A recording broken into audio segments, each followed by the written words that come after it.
Hello friends, math with Gajanan में आप सभी स्टूडेंट का एक बार फिर से स्वागत है। आज की क्लास में हम नंबर सिस्टम के क्वेश्चंस करेंगे जो प्रीवियस ईयर के एग्जाम में पूछे गए हैं। तो देखिए, कई स्टूडेंट हैं बार बार कमेंट कर रहे थे कि सर नंबर सिस्टम की प्रैक्टिस करवाइए। तो आज की क्लास में हम इन क्वेश्चंस की प्रैक्टिस करेंगे और जितने भी क्वेश्चन प्रीवियस ईयर एग्जाम में पूछे गए हैं 2011 से लेकर 2020 तक, वो सभी क्वेश्चन है इन प्रैक्टिस क्लासेस में हम कंप्लीट करेंगे। ठीक है। और एक पार्ट में टोटल हम 25 से 30 क्वेश्चन लेंगे और उसमें हम बिल्कुल कम टाइम में सोल्व करेंगे एग्जाम अप्रोच से लेके कि किस तरीके से आपको एग्जाम में सोल्व करना है। और आपकी मॉर्निंग में है वो रेगुलर क्लासेस होती रहेगी जिसमें हम टॉपिक वाइज और टाइप वाइज हम कंप्लीट कर रहे हैं। आज का है और आज की क्लास में वो परसेंटेज टॉपिक कंप्लीट हो जाएगा और कल से है उस पर प्रॉफिट एंड लॉस स्टार्ट हो जाएगा। ठीक है। तो वो आपको मॉर्निंग में वीडियोस मिलती रहेगी और शाम को है आपको यहाँ पे प्रैक्टिस क्लासेस मिलेंगी। ठीक है। और इसमें जितने भी प्रीवियस ईयर के क्वेश्चन हैं वो सभी क्वेश्चन हम एग्जाम अप्रोच से करेंगे, कैसे आपको कम से कम टाइम में इन क्वेश्चंस को करना है। ठीक है। तो देखिए, चलो शुरू करते हैं अपन। पहला क्वेश्चन देखिए। पहला क्वेश्चन आपको दे रखा है कि विभाजन के एक प्रश्न में भाजक है वो भागफल का 4 गुना है और शेषफल है शेषफल का दुगना है भाजक।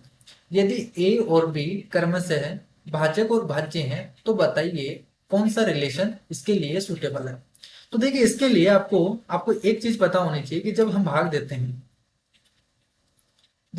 देते हैं तो यहाँ पे जो होता है उसे हम बोलते हैं भाज्य। ठीक है। और यहाँ पे जो आता है उसको हम बोलते हैं भागफल और यहाँ जो होता है इसे हम बोलते हैं भाज्य। और इसे जब भाग देते हैं और जो शेष फल बच जाता है आपके पास, इसे हम ये हो गया शेष। तो इसके लिए एक रिलेशन होता है कि भाज्य होता है, ये भाज्य क्या होता है, जो डिविडेंड होता है वो किसके इक्वल होता है, भाजक गुणा भागफल। भाजक गुणा भागफल डिविजर इंटू क्वोशिएंट प्लस शेष में। तो ये रिलेशन आपको याद रखना है। ये फॉर्मूला बहुत ही ज्यादा इंपॉर्टेंट है, तो लगभग जितने भी क्वेश्चन बनेंगे इस पॉइंट से, तो ये इंपॉर्टेंट पॉइंट है, इसी पॉइंट से बनने वाले हैं। ठीक है। अब देखिए इसमें क्या बोला है। इसमें ये बोला है कि भाजक है वो भागफल का 4 गुना है। तो भाजक और भागफल आपको यहाँ पे दे रखा है कि भाजक तो क्या है, ए है, कि जो भाजक है वो तो ए है और जो भाज्य है वो बी है। ये भाज्य क्या है, बी है। और जो भागफल है, जो भाजक है वो भागफल का 4 गुना है। जो भाजक ए है वो भागफल का क्या है, 4 गुना है, 4 इंटू क्यूसेंट। ठीक है। तो क्यूसेंट क्या हो गया, a/4 हो गया यहाँ से। यानी जो भागफल है वो क्या हो जाएगा, a/4 हो जाएगा, a/4 प्लस शेषफल का दुगना है भाजक। यानी ए है वो शेषफल का क्या है, दुगना है रिमाइंडर का। तो बताइए रिमाइंडर क्या हो जाएगा, a/2। तो ये हो जाएगा a/2। क्लियर है। तो यहां से आप रिलेशन निकाल सकते हो। तो रिलेशन क्या हो गया, a²/4 plus a/2 equal to b। Clear है। यहां से हम क्या लिख सकते हैं इसको, देखिए यहां से अगर आप a कॉमन ले लेंगे तो a+1 ये बन जाएगा। सॉरी, यहां से एलसीएम लेंगे पहले। देखिए ये क्या बन जाएगा, a² plus 2a equal to 4b। यहां से जो नीचे एलसीएम आया 4, उधर मल्टीप्लाई कर दिया। ठीक है। तो ये बन गया आपके पास a+2। अगर मैं 4 को नीचे ले आऊं तो इक्वल में क्या बन जाएगा, या यहाँ पे रिलेशन में देखिए ऑप्शन में क्या दे रखा है, इस टाइप का दे रखा है। यानी अगर b को नीचे ले आए इस तरीके से बना दीजिए कि जिस तरीके से ऑप्शन बैठा हुआ ना, यहाँ पे ऑप्शन लिखा हुआ ना, उसी के अकॉर्डिंग बन जाएगा ये रिलेशन। तो a+2 है अपॉन क्या हो जाएगा ये b और इक्वल टू क्या हो जाएगा 4। तो इस टाइप का रिलेशन दे रखा है। तो या तो आप यहां से देख के ही बता सकते हो कौन सा ऑप्शन आ जाएगा, डी ऑप्शन हो जाएगा। नेक्स्ट क्वेश्चन देखो। नेक्स्ट क्वेश्चन आपसे बोला है, देखिए बहुत ही इंपॉर्टेंट सवाल है, इस टाइप के क्वेश्चन पूछे जाते हैं और आज भी पूछे जा रहे हैं। जितने भी एग्जाम के क्वेश्चन हैं वो सभी जितने भी एग्जाम हो रहे हैं, सीजीएल हो, सीएचएसएल हो, एमटीएस हो या कुछ भी हो, जिसमें भी एग्जाम एसएससी के हो रहे हैं, ये सबसे इंपॉर्टेंट सवाल है। इस टाइप के क्वेश्चन पूछे ही जाएगा, 100% है। यहाँ से एक क्वेश्चन बनता ही बनता है डिविजिबिलिटी रूल से। तो देखिए 11 का डिविजिबिलिटी रूल क्या कहता है कि ऑड प्लेस पे आने वाले डिजिट का सम और इवन प्लेस पे आने वाले डिजिट का सम और उनका डिफरेंस क्या होना चाहिए, 11 का मल्टीपल होना चाहिए। तो देखिए ऑड प्लेस पे आने वाले डिजिट का सम निकाल लो आप यहाँ से, तो कितना हो जाएगा, 7 7 14 15 और 15 और 6 21 माइनस यहाँ से ऑड प्लेस पे 3 + 8 और 8, यहाँ से कितना आ गया 3 + 4। तो ये क्या होना चाहिए, ये आप तो जीरो होना चाहिए। या फिर 11 का मल्टीपल होना चाहिए। या तो आप यहाँ से देखिए, या तो सोच लीजिए यहाँ से ए की वैल्यू क्या हो सकती है, या तो 0 बने या 11 का मल्टीपल बने, या फिर आप ऑप्शन पुट करके देख लीजिए। जैसे यहाँ पे 6 पुट करेंगे तो 6 दूनी 12, 12 और 3 15, तो यहाँ से बचा कितना, 21 माइनस 15, 6 बचेगा, तो ये तो नहीं है। बी होगा, यहाँ से अगर देखिए मान लीजिए 3 है, 3 पुट करेंगे, 3 दूनी 6, 6 और 3 9, 21 में से 9 घटाएंगे तो 12, तो 12 भी नहीं है। यहाँ 9 पुट करेंगे, 9 दूनी 18, 18 और 3 21, 21 माइनस 21 क्या बन रहा है, 0 बन रहा है, तो क्या हो जाएगा आंसर, 9 हो जाएगा। नेक्स्ट क्वेश्चन देखें कि दो संख्याओं का गुणनफल है वो 1575 है। दो संख्या है ए और बी मान लेता हूं, दोनों संख्याओं का गुणनफल है वो 1575 है, और उनका भागफल है, यानी अगर ए को 20 से डिवाइड किया जाए तो कितना आता है, 9/7 क्या आता है, यानी इनका रेशियो दे रखा है 9/7, और उनका बताना, आपको इनका सम बताना है कि क्या होगा। तो देखिए सम करेंगे तो 9 और 7 16, यानी जो संख्या आएगी वो 16 का मल्टीपल आएगा। आंसर जो आएगा वो क्या आ जाएगा, 16 का मल्टीपल। या तो आप डायरेक्ट यहां से देखते ही बता दोगे कि जो 16 का मल्टीपल कौन सा है, ये वाला ऑप्शन है, तो 80 आएगा इसका आंसर, और तो कोई सा भी 16 का मल्टीपल नहीं है। तो आपको चेक करने की जरूरत, यहाँ पे आगे सोल्व करने की जरूरत ही नहीं है। तो पहला तो तरीका ये हो गया। बाकी अगर आपको करना है तो कैसे करेंगे, देखिए दो संख्या का अनुपात 9:7 है, तो अगर रियल मानना हो तो क्या मानते हैं, 9x इंटू 7x, इनका मल्टीप्लीकेशन हो गया। ये आपको दे रखा है 1575। क्लियर है। यहाँ से डिवाइड कर दो, देखिए 9 से डिवाइड करेंगे तो 1, और यहाँ से 6 बच गया, 9 7 63, 4 बचेगा, 9 5 45, 7 से और डिवाइड कर दीजिए, 7 19 14, और यहाँ 7 5 35, यानी अक्स स्क्वायर की वैल्यू कितनी आ गई, 25, अक्स की वैल्यू कितनी आ जाएगी, 5। अक्स की वैल्यू 5 आ गई। आपसे पूछा है इनका सम कितना है, तो 16 इंटू 5 होगा, क्योंकि देखिए 9x प्लस 7x कितना हो जाएगा, 16x। तो 16x अक्स की वैल्यू पुट करेंगे तो कितना आ गया, 80। तो ये हो जाएगा ऑप्शन। बाकी आप यहाँ से ऑप्शन चेक करके डायरेक्ट बता सकते हैं कि 16 का मल्टीपल होगा, ए की ऑप्शन था, तो सी हो जाएगा इसका आंसर। नेक्स्ट देखिए, इसमें क्या करेंगे, देखिए यहाँ से बेस समान है, देखिए यहाँ से 81 की पावर 4.2 है, यहाँ 81 की पावर 3.6, तो जब ये नीचे आएगा तो माइनस होगा। तो 4.6 में से 3.6 घटाएंगे तो ये क्या बन जाएगा, ये बन जाएगा 81 की पावर 0.6 हो जाएगा। क्लियर है। यहां से देखिए अगर 9 का बनाना है तो यहां से इसे क्या लिख सकते हैं, 81 का 9 का स्क्वायर लिख सकते हैं, तो ये बन जाएगा 9 का स्क्वायर करेंगे तो ये डबल हो जाएगा 1.2। अब देखिए नीचे है 9 की पावर 1/2 हो गया, तो ये ऊपर जाएगा, इसको हम काटेंगे यहाँ से, तो यहाँ पे 9 बेस समान है, तो ये देखिएगा क्या बन जाएगा, 9 की पावर 2.7 माइनस 1.2 घटा देंगे, तो देखिए 2.7 में से 1.2 घटाएंगे तो कितना आ जाएगा, यहाँ से 1.5। क्लियर।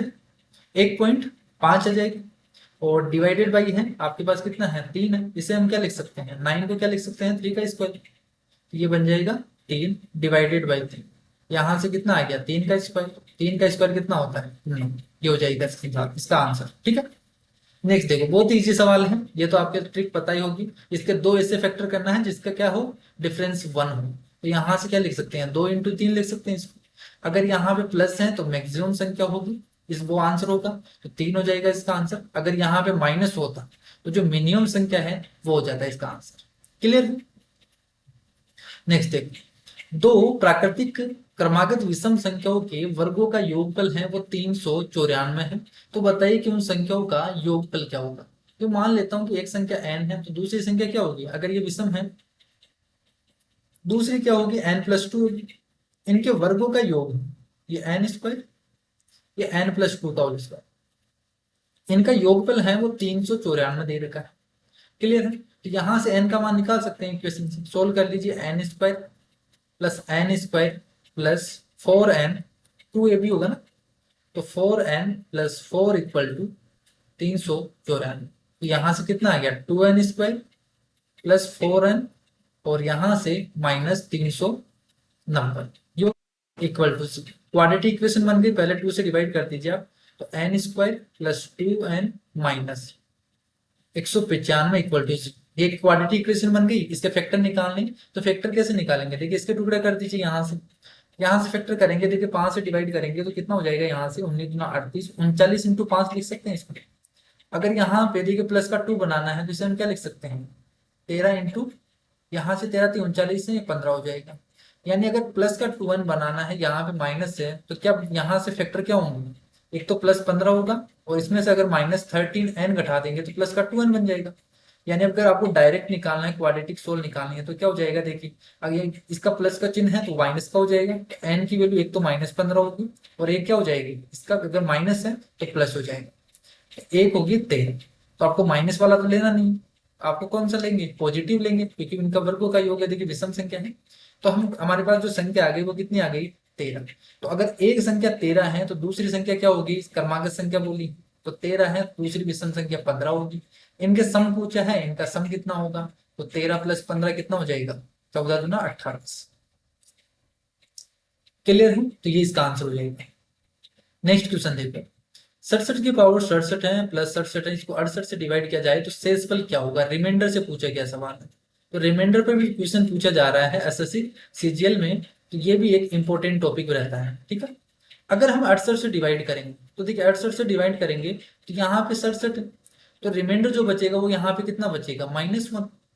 तो यहाँ पे जो रिमाइंडर बचेगा -1 बचेगा, और इसकी पावर कितनी है, 67, प्लस 67 में डिवाइड करेंगे 68 से, तो यहाँ पे भी कितना बचेगा, -1 बचेगा। तो देखिए कितना आ गया, -1 की पावर 67 है, तो -1 ही आने वाला है, प्लस यहाँ पे -1 है, तो ये भी क्या बनेगा, -1 ही बनेगा। तो बताइए कितना आ गया इसका रिमाइंडर, -2। लेकिन आंसर -2 में थोड़ी देना आपको, तो अगर प्लस में बनाना है तो क्या कर देंगे अपन, जो यहाँ पे भाज्यक है उसमें से घटा देंगे 2, तो 68 - 2 कर देंगे, यानी कितना आ गया इसका रिमाइंडर, 66। नेक्स्ट देखो, आपको रूट पे दे रखा है 40 96 है, वो 64 का रूट है। तो देखिए 40 96 है, ये तो हो गया 64, प्लस पॉइंट है, पॉइंट को हटाएंगे, डिवाइडेड बाई 100 करेंगे, तो ये हो गया 64, ये तो 64 का है, 100 का रूट करेंगे 10 हो गया, यानी 6.4 हो गया, प्लस यहाँ पे देखिए पॉइंट हटाएंगे 1 2 3 4 5 6, तो नीचे लगाएंगे अपन 6 जीरो, ठीक है, 6 जीरो लगाएंगे। इसका तो रूट कितना होगा, 64, डिवाइडेड बाई 6 जीरो है, इसका रूट कितना हो जाएगा, 3 जीरो आएगा नीचे, 3 जीरो आएगा, यानी इसका मान कितना आ गया आपके पास, 0.064 होगा, 0.064 होगा। तो जोड़ दीजिए यहां से, देखिए 64 और 6 70.4, 70.4, और यहाँ पे जीरो तो है, और यहाँ पे हो गया 0. ये जोड़ेंगे तो कितना जाएगा, 70.464, ये हो जाएगा। तो देखिए बहुत इजी सवाल है, आपको बस कैलकुलेशन पे ध्यान रखना है। नेक्स्ट क्वेश्चन देखो, 311 इंटू 312 में कौन सा न्यूनतम धन पूर्णांक घटाया जाए ताकि शेषफल जो बचे वो पूर्ण वर्ग हो, ठीक है, स्क्वायर, परफेक्ट स्क्वायर होना चाहिए जिसका हम रूट निकाल सकें। तो देखिए इसे हम क्या लिख सकते हैं, 311 इंटू 312, ये दे रखा है, मैं इसे क्या लिख सकता हूं, देखिए 311 इंटू 312 का हम क्या लिख सकते हैं, 311 प्लस 1, इस तरीके से लिख सकते हैं। अब देखिए इसको ओपन करेंगे तो ये क्या बन जाएगा, 311 का होल स्क्वायर प्लस 311, यही तो बनेगा। अगर इसको परफेक्ट स्क्वायर बनाना है, ये स्क्वायर रखना है, तो बताइए इसमें एक्स्ट्रा चीज क्या आ रही है, 311। अगर इसको माइनस कर दे अपन, 311 माइनस कर दे, तभी तो यहाँ पे ये परफेक्ट स्क्वायर बनेगा। मिनिमम संख्या क्या होनी चाहिए, 3011, ठीक है। तो 3011 क्या होगी, ऐसी संख्या होगी जिसे घटाने के बाद ये संख्या है परफेक्ट स्क्वायर बन जाएगी। Clear. Next step, square root पे दे रखा है कि 2 है, ये क्यूब रूट दे रखा आपको 40 का, तो इसे हम क्या लिख सकते हैं, 2 इंटू, देखिए 40 को लिख सकते हैं 8 इंटू 5, 8 का क्यूब रूट होता है वो तो 2 होगा, ठीक है, तो 2 तो बाहर आ जाएगा, तो कितना आ गया यहां से, 4 इंटू क्यूब रूट ऑफ 5, ये हो जाएगा, माइनस इसको क्या लिख सकते हैं, 320 को हम क्या लिख सकते हैं, देखिए 320 को हम लिख सकते हैं 32 इंटू 10, यानी 64 इंटू 5, इस तरीके से लिख सकते हैं। 64 का क्यूब रूट क्या होता है, 4, तो 4 बाहर आएगा, तो ये कितना हो जाएगा, 16 इंटू क्यूब रूट ऑफ 5, ये होगा, प्लस 625 है, 625 को हम क्या लिख सकते हैं, 125 इंटू 5 लिख सकते हैं। 125 किसका क्यूब रूट होता है, 5 का, तो बाहर आ जाएगा 15, और ये क्यूब रूट हो जाएगा 5 का, माइनस, ये तो सेम है ही आपके पास, सोल्व किया हुआ, सोल्व कर लीजिए। यहां से देखिए 4 - 16, तो यहां से हो गया -12, प्लस यहां से देखिए ये +12 हो गया, और बाकी का तो सेम चल रही है रूट में, तो कितना आ जाएगा, इसका कट जाएगा, पूरा का पूरा कैंसिल हो जाएगा, आंसर क्या आ जाएगा, 0। नेक्स्ट देखो, ये 11 का स्क्वायर प्लस 12 का स्क्वायर प्लस 21 का स्क्वायर, इसका योग बताना है। तो जब भी आपको इसका बीच में रेंडमली दे रखा हो, तो देखिए सिंपली हम क्या करेंगे, 1 से लेके 21 तक के सम निकालेंगे स्क्वायर का, और उसमें से 1 से लेके 10 तक का घटा देंगे, तब आ जाएगा आपके पास 11 का स्क्वायर से लेके 21 तक का स्क्वायर का। अब आपको ये पता होना चाहिए, 1 का स्क्वायर प्लस 2 का स्क्वायर प्लस 3 का स्क्वायर और इस तरीके से n का स्क्वायर, इसका फॉर्मूला क्या होता है इसको निकालने का, सम निकालने का, जो फॉर्मूला होता है n plus 1 plus 1 divided by 6। ठीक है, ये फॉर्मूला होता है, तो ये फॉर्मूला आपको याद रखना है। ये अप्लाई कर देंगे अपन। सबसे पहले 1 से लेके 21 तक के पदों का योग निकाल लेंगे। तो 1 से लेके 21 तक का निकालना है, तो n क्या हो जाएगा, 21 पद हो जाएंगे। 21n n प्लस 1 और 2n प्लस 1 43 डिवाइडेड बाई 6 होगा, माइनस इसमें से जितने हमने जोड़ा है 1 से लेके 21 तक का जोड़ दिया। अब इसमें से अगर 1 से लेके 10 तक के पदों का हम जोड़ के घटा दे, तो बाकी के पदों का सम आ जाएगा आपके पास। तो 1 से लेके 10 तक के पदों का सम हम यहाँ से जोड़ के घटा देते हैं, तो 10 पद होंगे यहाँ पे। तो 10 इंटू 11 इंटू 2n प्लस 1, ये हो जाएगा 21 डिवाइडेड बाई 6। क्लियर, यहाँ से सोल्व कर लीजिए। देखिए 6 से डिवाइड करेंगे, एक 3 और 2 से अलग अलग काट दो, यहाँ से 11 और 3 साथ 21, यहाँ से 3 से काटेंगे 3 साथ 21, 2 से काटेंगे 5, कॉमन क्या आ रहा है 7 इंटू 11, ये तो कॉमन ले लेंगे, बच गया यहाँ पे 43 माइनस 7 गुणा 11 कॉमन आ गया, 5 बच गया, तो यहाँ से कितना आ गया 7 इंटू 11 इंटू 38 हो जाएगा। तो देखिए 7 इंटू 38 करेंगे, 7 बटा 56, यहाँ से 5 7 के 21, 21 और 5 26 इंटू 11 करेंगे। ट्रिक आपको पता है, सबसे पहले 6 6 6 12 का 2 हासिल 1, 6 और 6 2 8 और 1 9 और 2 का, ठीक है, ये हो जाएगा 29 26, ये हो जाएगा इसका आंसर। नेक्स्ट देखो, ये 4 क्रमागत अभाज्य संख्याएं हैं जो आरोही क्रम है, आरोही क्रम का मतलब बढ़ते हुए क्रम, असेंडिंग ऑर्डर। उनमें पहले 3 संख्याओं का जो गुणनफल है वो 385 है, और अंतिम 3 संख्याओं का गुणनफल है वो 1001 है। तो बताइए कि सबसे बड़ी संख्या अभाज्य संख्या कौन सी है। तो देखिए आप तो या तो देखते ही आप यहाँ से बता सकते हैं कि 1001 है वो किसका मल्टीप्लीकेशन होता है, 7 इंटू 11 इंटू 13, इसी का तो मल्टीप्लीकेशन होता है। तो इसने बोला है कि लास्ट 3 का गुणनफल ये है, सबसे मैक्सिमम कौन सी है, तो सबसे मैक्सिमम अभाज्य संख्या होगी वो 13 होगी। क्लियर, यही तो होगी। बाकी अगर आप यहां से भी देख सकते हैं कि 385 है, इसे हम क्या लिख सकते हैं 5 इंटू 7 इंटू, देखिए 5 से डिवाइड करेंगे तो यहां से कितना हो जाएगा 5 इंटू 7 इंटू तो 77 होगा, 5 इंटू 77 लिख सकते हैं, 77 को 11 7 इंटू 11 लिख सकते हैं। तो पहली जो 3 अभाज्य संख्या है वो हो गई 5 7 और 11, और लास्ट कौन सी है 7 11 13, तो सबसे मैक्सिमम कौन सी है 13 ही तो है। नेक्स्ट देखिए, यदि ए और बी परिमेय संख्याएं हो और आपको एक इक्वेशन दे रखी है, आपसे पूछा गया है कि ए प्लस बी का मान क्या होगा। तो देखिए आपको तो कुछ ही नहीं करना, आप यहाँ से √2 का कोफिशिएंट क्या है बी है, और यहाँ पे √2 का कोफिशिएंट क्या है a माइनस 1, तो a माइनस 1 है, ये किसके इक्वल हो जाएगा b के इक्वल हो जाएगा। और यहाँ पे कांस्टेंट चीज 3 है, और यहाँ पे कांस्टेंट क्या है a की वैल्यू यहाँ पे कितनी हो गई 3 हो गई। बताइए a की वैल्यू यहाँ पे पुट करेंगे तो b की वैल्यू कितनी आ जाएगी 2 हो जाएगी, तो 3 और 2 5 हो जाएंगे यहाँ से, a प्लस बी पूछा है तो। नेक्स्ट देखो, ए यहां से बोला है कि 5a7 में अगर 335 जोड़ने पर परिणामी जो संख्या है वो 8b2 आता है, तो बताइए कि ये जो संख्या है वो 3 से विभाज्य है, तब एक का अधिकतम संभव मान आपको बताना है कि कितना होगा।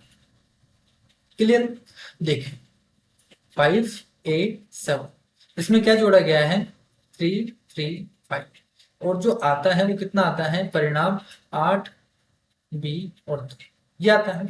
क्लियर है, अब देखिए, और जो संख्या है वो 3 से पूरी तरह डिविजिबल है, ये बोला है। देखिए 5 और 7 12 का 2 हासिल 1 जाएगी, और यहाँ पे 5 और 3 8 है, यानी यहाँ से तो कैरी नहीं जाएगा आगे, यहीं पे होगा, तो 9 तक आएगा यहाँ से डिजिट, यहाँ पे एक मैक्सिमम जो संख्या आ सकती है वो 9 तक आ सकती है। ठीक है, तो देखिए अब अगर यहाँ से डिविजिबिलिटी रूल का कंडीशन दे रखा है, तो देखिए 8 और 2 11, तो 11 तो हो चुका है यहाँ से। अब अगर बी का मान क्या हो सकता है, अगर 3 से डिविजिबल है, तो यहाँ पे अगर बी का मान क्या क्या पॉसिबल है, या तो यहाँ पे देखिए 11 तो हो चुका है, तो अगर b का मान यहाँ पे 1 हो जाए तब हो जाएगा 12 बन जाएगा, 3 से डिविजिबल हो जाएगा। 4 हो सकता है, अगर 4 हो जाएगा, ठीक है, 4 हो जाए तब भी ये 15 बन जाएगा, डिविजिबल हो जाएगा। अगर यहाँ पे 7 बन जाए, b की वैल्यू 7 हो जाए तब भी क्या हो जाएगा यहाँ से, सॉरी 8 और 2 10 है ना, यहाँ पे 8 और 2 10, ठीक है। इनका सम कितना हो गया, 10 हो गया। यानी इसकी वैल्यू क्या क्या हो सकती है, या तो 2 हो सकती है, या 5 हो सकती है, या 8 हो सकती है। जैसे देखिए 12 बन सकता है, 15 बन सकता है और 18 बन सकता है, ठीक है, तभी तो 3 से डिविजिबल होगा। तो यहाँ पे मैक्सिमम संख्या निकालनी है तो 8 बना देते हैं अपन यहाँ से। तो देखिए 3 और 1 4, तो यहाँ से मैक्सिमम क्या हो जाएगी, अगर 3 तो है, एक कैरी है, 4 बन गया, तो एक की वैल्यू क्या होनी चाहिए, फिर 4 होनी चाहिए, तभी 8 बनेगा। और मैक्सिमम पूछा है तो मैक्सिमम एक की वैल्यू क्या हो सकती है, 4 हो सकती है। क्लियर है। नेक्स्ट देखो, यूनिट डिजिट का कंसेप्ट भी बहुत ही इंपॉर्टेंट है, ये भी सवाल पूछा जाता है एग्जाम में। देखिए यहाँ पे आपको पूछा है कि इसका यूनिट अंक, यूनिट डिजिट होगा वो क्या होगा।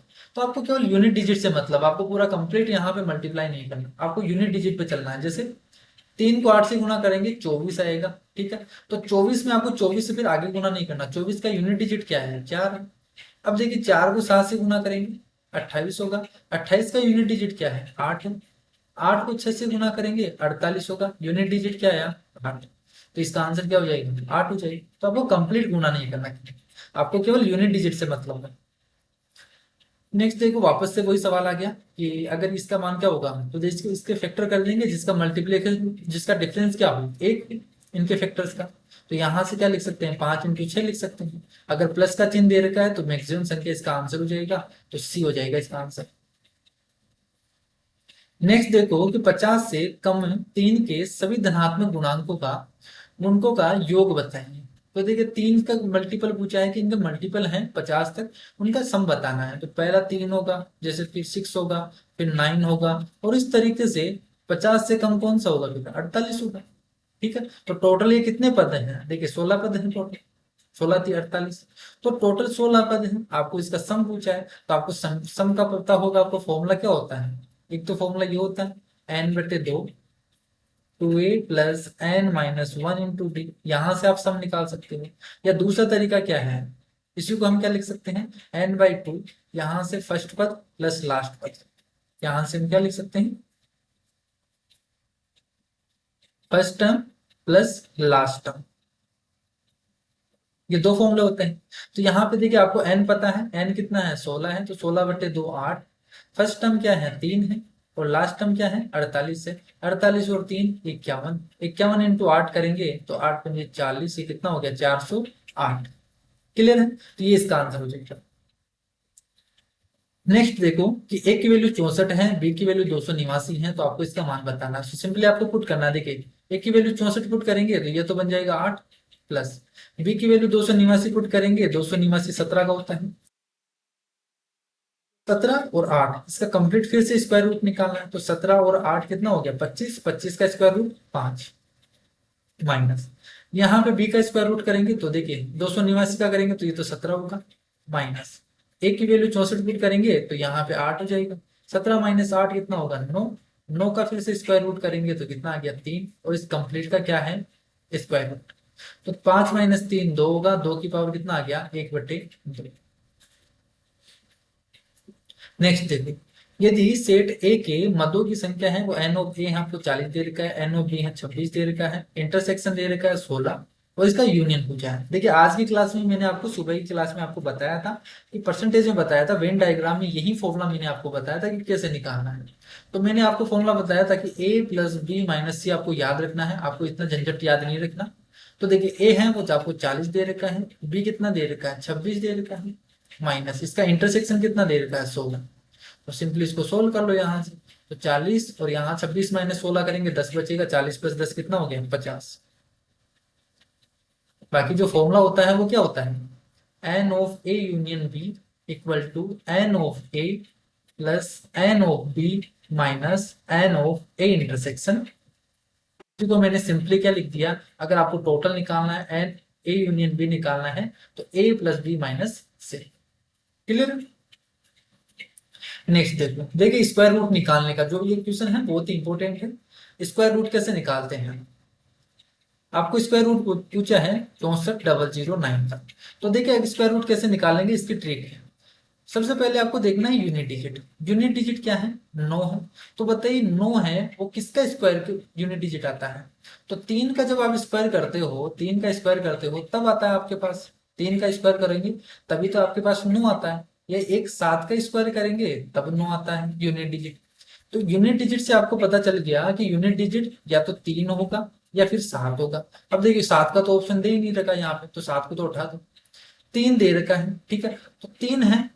अब अगर जैसे आपको यूनिट डिजिट पता चल गया, लास्ट के 2 डिजिट को हटा दो, 2 डिजिट हटा दिया, अब बाकी का बचा कितना, 640।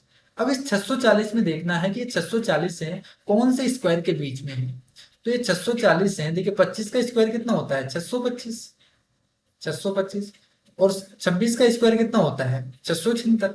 ठीक है, 625 676, तो ये 625 और 676 के बीच में है। तो जो मिनिमम स्क्वायर है वो हो जाएगा। तो ये 2 डिजिट हो गया 25, और यूनिट डिजिट के लिए हमने क्या निकाला, 3 है। तो बताइए आंसर क्या जाएगा, 263। कितना जाएगा, 263। क्लियर है। नेक्स्ट देखो कि किसी संख्या को यदि 361 से डिवाइड किया जाता है तो शेषफल कितना आता है, 47। यदि उसी संख्या को 19 से डिवाइड किया जाए तो शेषफल क्या होगा। तो देखिए इसके लिए आपको ध्यान रखना है, क्या करना है कि जैसे आपको दे दिया किसी भी संख्या को आपने 361 से डिवाइड किया तो 47 शेष बच गए। अब आपसे पूछा 19 का, अगर 19 यहां से डिविजिबल है तो ये तो पूरा पूरा जाएगा। 361 में तो 19 से डिवाइड चला जाएगा, 19 का स्क्वायर होता है 361। और बाकी का जो 47 बचा उसमें डिवाइड करके देख लीजिए, जो बचेगा वही इसका रिमाइंडर होगा। तो 47 में 19 से डिवाइड कर देंगे तो कितना आ जाएगा, 19 दूना 38, तो 9 शेषफल बच जाएगा इसका। कितना बच जाएगा, 9 शेषफल। क्लियर। नेक्स्ट देखो कि 3 की पावर 50 ही आपको दे रखा है, सबसे बड़ी संख्या कौन सी होगी। तो देखिए इसमें सबसे पहले तो आपको क्या करना है, जो कॉमन आ रहा है उसको काट दो। यहाँ से देखिए सब में 0 0 कॉमन है, या 10 है, ये कॉमन है, सबको हटा दो।